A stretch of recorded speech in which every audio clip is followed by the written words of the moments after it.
अनाथांना स्वनाथ करण्याचे काम करते स्वनाथ फाउंडेशन, मंत्री अदिती तटकरे, मुंबई। अनाथांना स्वनाथ करण्याचे काम स्वनाथ फाउंडेशन करते अशा शब्दात महिला व बालकल्याण मंत्री ना. अदिती तटकरे यांनी संस्थेचे कौतुक केले।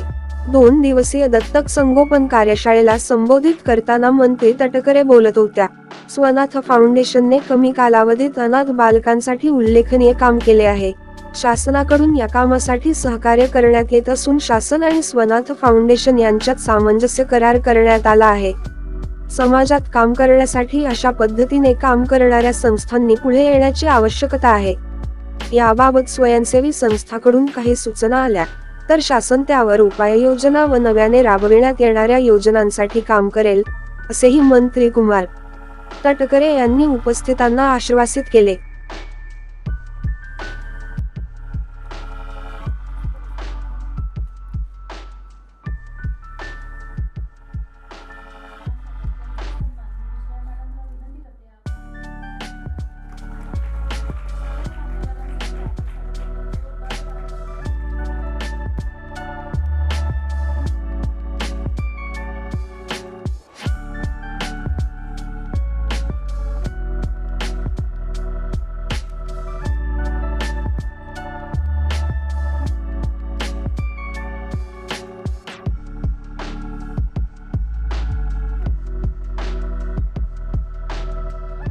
फाउंडेशन की तरफ से आज जो ये 2 दिन का एक इंटरैक्शन सेशन जो आयोजित किया गया है एंड उसके इनॉग्रेशन सेरेमनी में डॉक्टर श्रेया जी ने आज हमें सबको यहाँ पर इनवाइट किया है।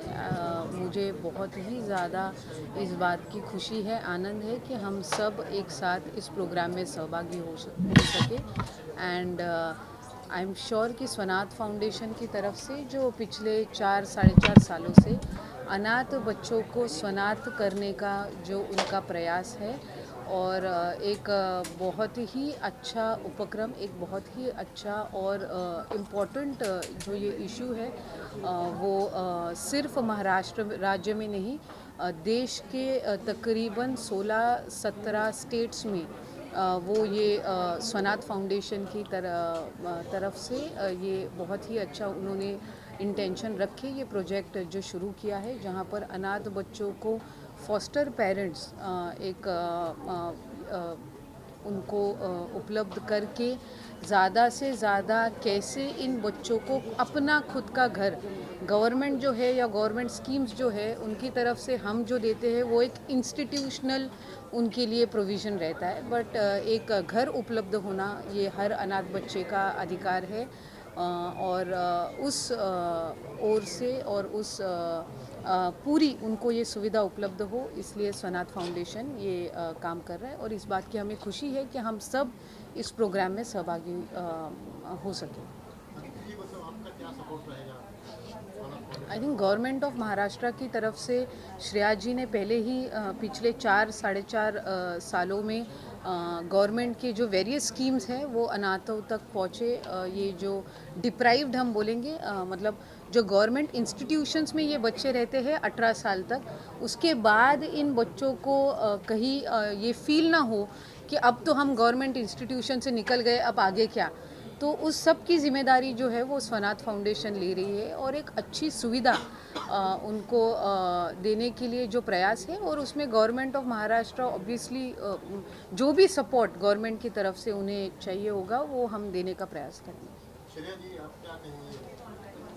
आज बहुत बड़ी उपलब्धि है कि आज हमारे साथ सम्माननीय अदिति जी तटकरे जी हमारे साथ है और ये बहुत बड़ी स्वनाथ फाउंडेशन के लिए मैं उपलब्धि मानती हूँ, क्योंकि हम इसके पीछे तो यानी ऐसे पार्श्वभूमि बताना चाहूँगी तो 20 साल की पार्श्वभूमि रहेगी, जहाँ पर एडॉप्शन और अलग अलग माध्यम से बच्चे जो है जिनको केयर एंड प्रोटेक्शन की ज़रूरत है, अनाथ बच्चे हैं, इनको संस्था का आधार तो दिया जाता है, लेकिन यहाँ पे फैमिली बेस्ड सर्विस जो हमारे देश का बहुत बड़ा आधार है, जो मजबूत आधार जिस ये व्यवस्था ही हमारे देश की कमाल की है, जहाँ पर फैमिली करके हम सब रहते हैं, लेकिन यहाँ पे अनाथ बच्चों का वो विषय थोड़ा सा बाजू में था। हमारे देश का हिस्सा होने के बावजूद भी थोड़ा सा वो अछूता रहा और इंस्टीट्यूशनलाइजेशन ये बच्चों का आधार बन गया।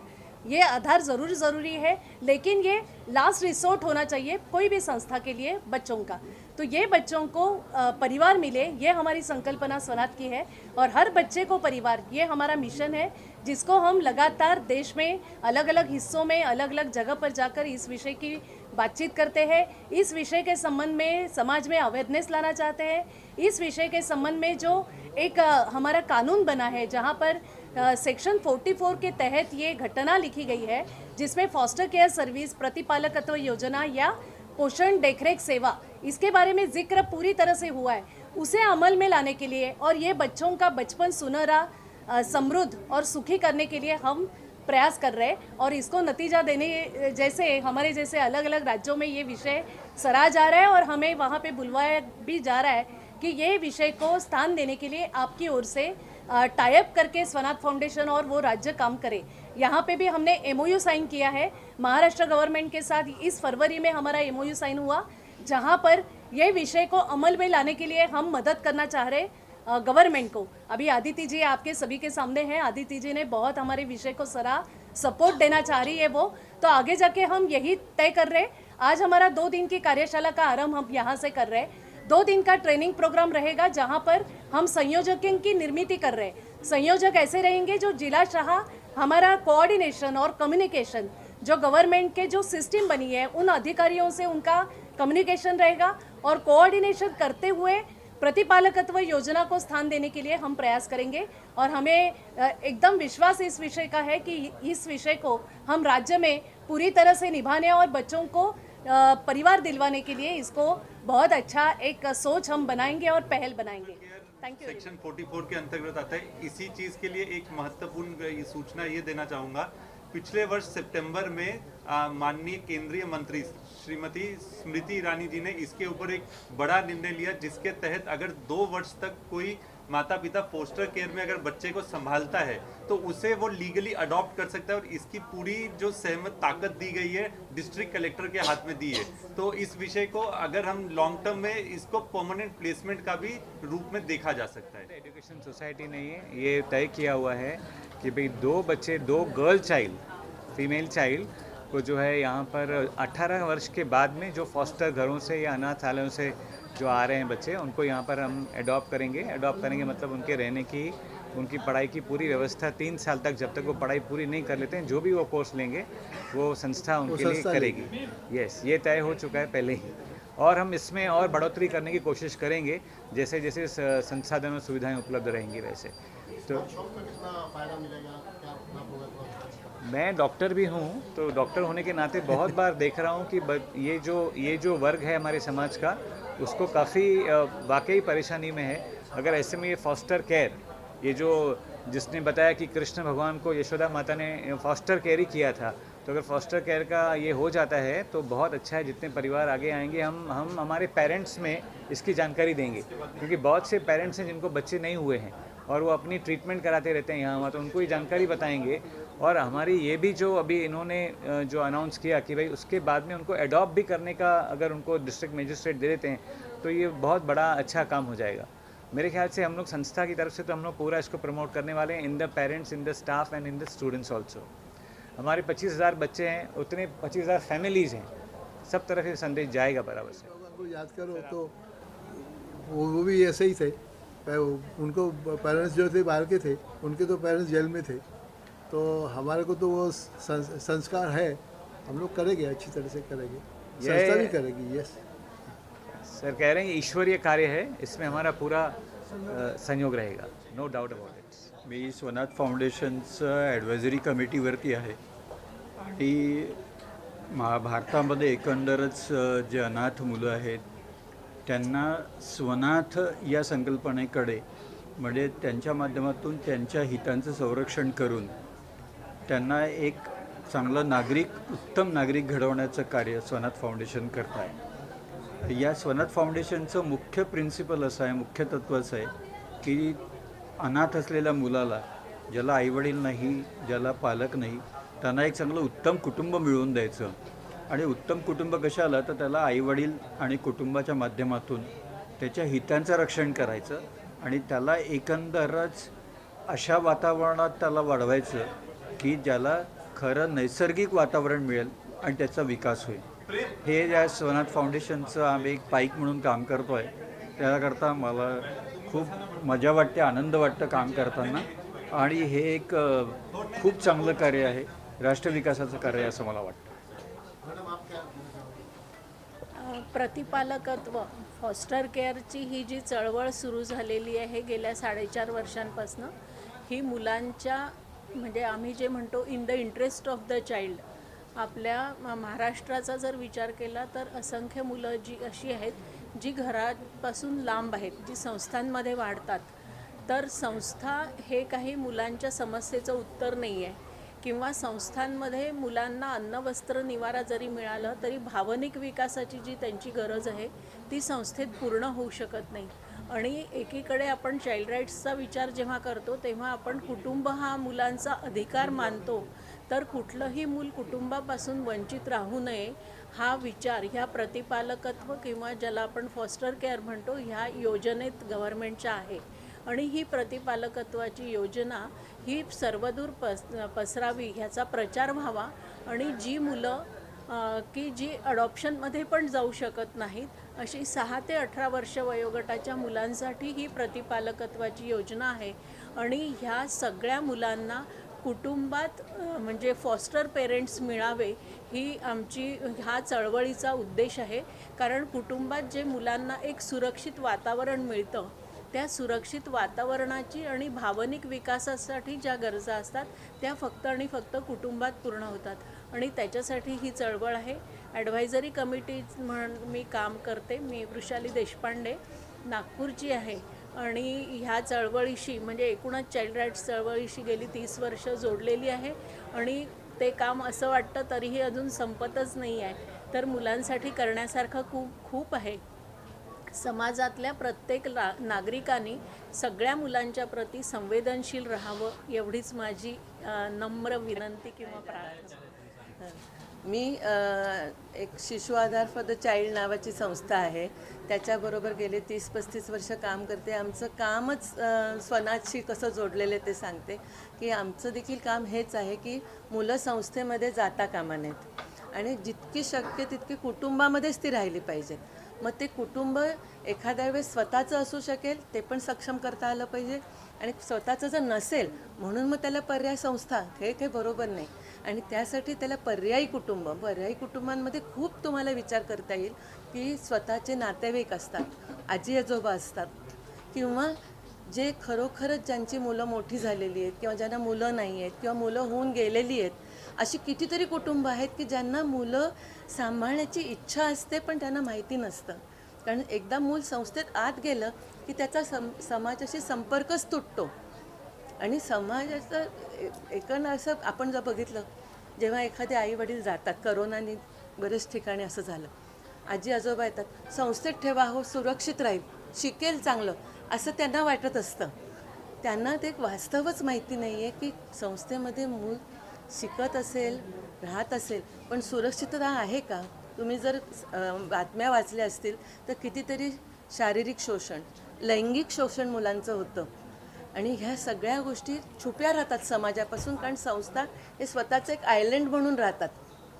आणि त्यांचा समाजाशी काही त्या मुलांना काय त्यांचं होतं आहे कोणालाच पत्ता लागत नाही. आणि म्हणून आपण काय म्हणतो आहे, एक म्हणजे संस्थेत मूल जाताच कामा नये आणि ते जाऊ नये म्हणून आधीच कायद्याने ही मदत करावी की ते मूल तिथल्या तिथे आपण त्याची तपासणी करावी, त्याची चाचपणी करावी आणि त्याला पर्यायी कुटुंब देण्याचा प्रयत्न करावा, जे फॉस्टर केअर आपण म्हणतो.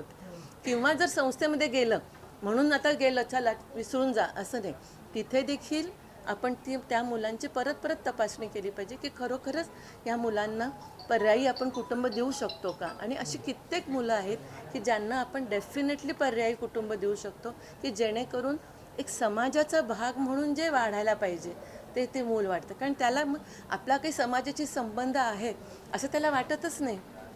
जे संस्थेमध्ये वाढतं जेव्हा ते जर कुटुंबात वाढलं तर त्याचं महत्त्वाचं की जे आपण एक रूटेडनेस आपण जो म्हणतो की एक मी ह्या समाजाचा एक अविभाज्य भाग आहे, हे जे फिलिंग आहे ते केवळ कुटुंबात वाढल्यामुळे त्या मुलामध्ये येऊ शकतं.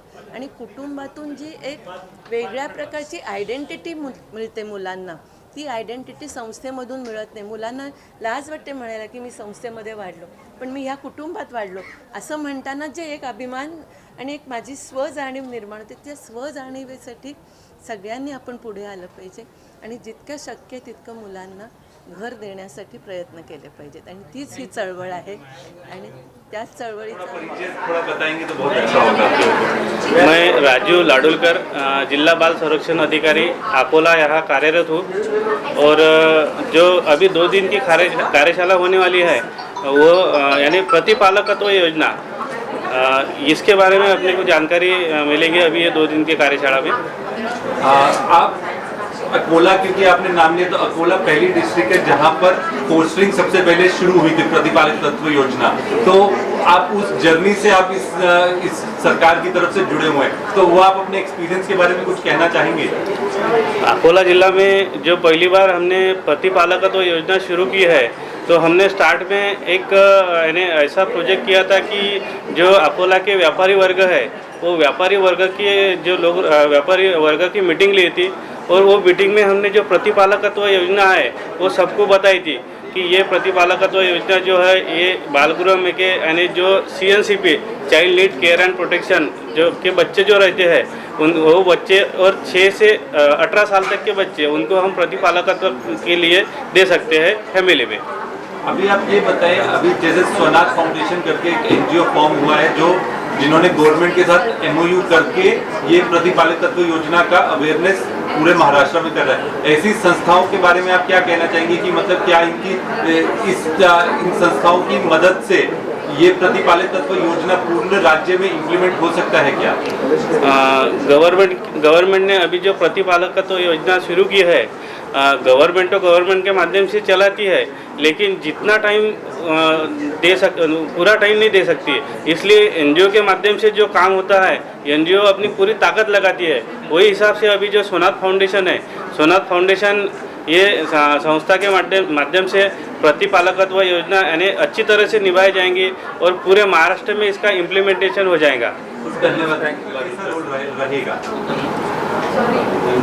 मेरे ध्यान में तो ऐसी और कोई संस्था नहीं है भारत में जो इस फोस्टर केयर को आगे बढ़ाने के लिए काम कर रही है। यह एक बहुत ही विशेष कार्य है और श्रेया जी के जब मन में ये आया कि इस तरह का कार्य करना है, तो हमारे इंस्टीट्यूट ने Vivekananda education society, institute of management studies, इन्होंने सोचा कि यह एक बहुत ही महत्वपूर्ण कार्य है और इसमें सहयोगी बनना चाहिए।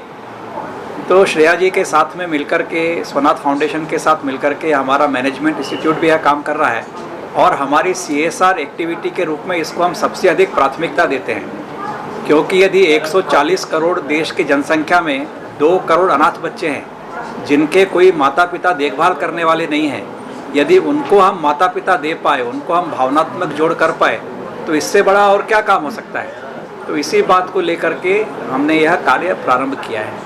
जैसा आपने ये 2 दिन की कार्यशाला के लिए आपने जो सपोर्ट किया है, तो आप क्या अपेक्षा रखते हैं कि मतलब महाराष्ट्र जैसे राज्य जहां पर सबसे ज़्यादा अनाथ आश्रम है, जहां पे सबसे ज़्यादा अनाथ बच्चे पूरे राज्य में पाए जाते हैं, तो इस कार्यशाला की मदद से जो आपने इतना बड़ा सहयोग, जहां पे पूरा मतलब इम्प्लीमेंटेशन के लिए आपने जो सहयोग दिया है, इसकी प्रेरणा आपको कैसे मिलती है?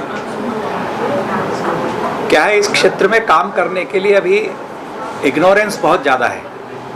एक तो बच्चों के मन में विश्वास पैदा करना कि वो फोस्टर केयर में जा रहे हैं तो वहाँ पर उनके साथ में ठीक से व्यवहार होगा, फिर ऐसे पेरेंट्स को एजुकेट करना, उनकी इग्नोरेंस निकालना कि ये एडॉप्शन नहीं है, ये फोस्टर केयर है और वो भी अपने माँ बाप की तरह उन बच्चों का ख्याल रख सकते हैं। तो जब इस तरह की भावना लोगों के मन में जब तक ठीक से नहीं आएगी तो ये काम नहीं हो सकता। तो इसके लिए यह 2 दिन की कार्यशाला की जब कल्पना मेरे सामने श्रेया जी ने रखी, तो मुझे लगा कि हाँ, ये बहुत ही आवश्यक है, क्योंकि लोगों के मन से कई तरह की भ्रांतियों को दूर करना बड़ा आवश्यक है। तो जब ये हर एक जिला से संयोजक यहाँ पर आए हैं और 2 दिन में उन सब की अच्छे से ट्रेनिंग दी जाएगी, उनको ये बताया जाएगा कि उनके लिए क्या टॉकिंग पॉइंट्स है और किस तरह से उन्हें काम करना है, तो वो ऐसे माता पिता जो कि फोस्टर केयर लेना चाहते हैं और ऐसे बच्चे जो फोस्टर केयर में जाएंगे, उन सभी को किस तरह से बात करना, उनको प्रेरित करना और उनको इस दिशा में सही ढंग से कोई भी समस्या है उसको दूर करना, तो ये ट्रेनिंग की बड़ी आवश्यकता है। हमारा मैनेजमेंट इंस्टीट्यूट है, यहाँ पर क्लासरूम्स हैं, तो हमने कहा कि क्यों ना हम इसमें हाथ मिलाएं उनसे और यह क्लासरूम उनको अवेलेबल करके दें और सारी सुविधाएं उपलब्ध कराएं ताकि एक अच्छे लेवल की ट्रेनिंग फैसिलिटी उनको यहाँ पर मिले।